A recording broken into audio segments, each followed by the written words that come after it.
வணக்கம் ஃப்ரெண்ட்ஸ். இன்னைக்கு நூல் அறிமுகம் பகுதியில திருமதி அன்னபூர்ணி தண்டபாணி அவர்கள் எழுதிய வீரமங்கை வேல்வெளிங்கிற வரலாற்று புதினத்தை பத்தி தெரிஞ்சுக்கலாம். இந்த கதையை பத்தி தெரிஞ்சுக்கிறதுக்கு முன்னாடி திருமதி அன்னபூர்ணி அவர்களை பத்தின ஒரு சிறு குறிப்பை பார்க்கலாம். அன்னபூர்ணி அவர்கள் சென்னையை பூர்வீகமா கொண்டவங்க. இவங்க ஒரு தாவரவியல் பட்டதாரி. இவங்க 15க்கும் மேற்பட்ட குடும்ப கதைகளை எழுதி அவை அச்சு புத்தகங்களாகவும் வெளிவந்திருக்கு. அது மட்டும் இல்லாம 80க்கும் மேற்பட்ட சிறுகதைகளை எழுதியிருக்காங்க. கடந்த 2024 தினமலர் நாளிதழ் நடத்தின டிவிஆர் நினைவு போட்டியில இவங்களோட சிறுகதை தான் முதல் பரிசை பெற்றிருக்கு. இவங்களோட சிறுகதைகள் இன்றளவும் பல வார மாத இதழ்கள்ல தொடர்ந்து வெளிவந்துகிட்டே இருக்கு. இந்த வீரமங்கை வேல்வெளி இவங்களோட முதல் வரலாற்று புதினம். சரி, வாங்க இந்த கதையில என்ன இருக்குன்னு நாம தெரிஞ்சுக்கலாம். இந்த கதை 90% உண்மை தரவுகளையும் வெறும் 10% மட்டுமே புனைவையும் கலந்து எழுதப்பட்ட ஒரு கதையாகும். சரி, இந்த வீரமங்கை வேல்வெளி யாரு? இது பல்லவ மன்னனான மகேந்திர பல்லவனுடைய மகள் பொம்மி என்று அழைக்கப்பட்ட வேல்விழியை பற்றின ஒரு கதை. பல்லவர்கள் அப்படின்னு நான் சொன்னாலே நமக்கு அடுத்தது நினைவுக்கு வருவது பல்லவர்கள் எழுப்பிய குடைவரை கோயில்கள். நமக்கு ஒரு வரலாற்று புதினம் வாசிக்கிறப்போ அந்த இடங்கள் இப்போ எங்க இருக்கு, இப்போ எந்த நிலைமையில இருக்கு, உண்மையில் இருக்கா, இந்த மாதிரியான சுவாரஸ்யமான கேள்விகள் நமக்கு தோன்றும் இல்லையா? அப்படி ஒரு கேள்விக்கான பதிலாகத்தான் இந்த கதை எழுதப்பட்டிருக்கு.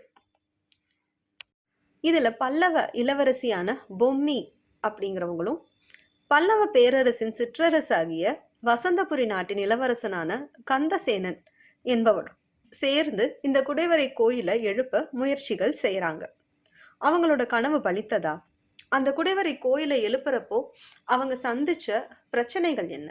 அதெல்லாம் அவங்க எப்படி கையாண்டாங்க?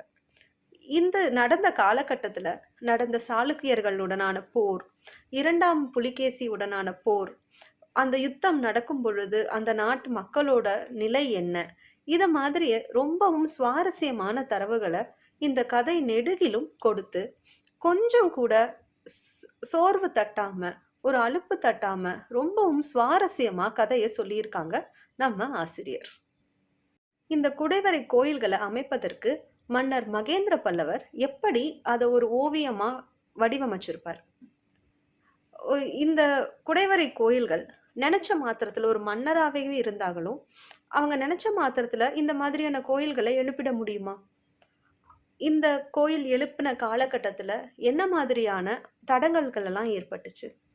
இதற்கு இடையே சாளுக்கியர்களுடனான போர் பற்றியும் 2ஆம் புலிகேசியுடனான யுத்தங்கள் பற்றியும், அந்த யுத்தம் நடக்கிறப்போ அந்த நாட்டு மக்களோட நிலை, இந்த யுத்தத்தை அவங்க எப்படி எதிர்கொண்டாங்க, யுத்த யுக்திகள் என்னென்ன, யுத்த களம் எப்படி இருந்தது, அதையெல்லாமும் தாண்டி மகேந்திர பல்லவனுடைய மகளான பொம்மியுடைய வீரம், தன்னுடைய சகோதரனான நரசிம்ம பல்லவனுக்கு ஈடாக இளவரசி பொம்மி என்ன மாதிரியான போர் பயிற்சிகள் எல்லாம் ஈடுபட்டிருக்காங்க, அவங்களுக்கு உறுதுணையாக இருந்த அவர்களுடைய இணையரான கந்தசேனன் அவரோட உதவி இந்த போரில் வெல்வதற்கு என்ன மாதிரி எல்லாம் உதவுச்சு, இந்த மாதிரியான சீரான கதையோட்டத்தை வச்சு இந்த புதினத்தை ரொம்பவும் அழகா நம்ம ஆசிரியர் எழுதியிருக்காங்க.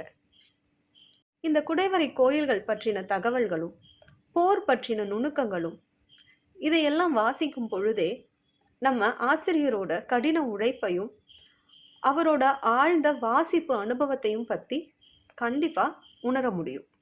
சரி, இந்த கதை உங்களுக்கு முழுசும் படிச்சு பார்க்கணும்னு ஆர்வமா இருக்கு இல்லையா? இது நம்ம 48வது புத்தக கண்காட்சி, இப்போ சென்னையில நடக்கிற 48வது புத்தக கண்காட்சியில வானதி பதிப்பகத்தோட இந்த புத்தகத்தை நீங்க வாங்கி வாசிக்கலாம்.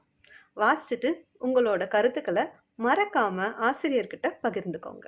நன்றி, வணக்கம்.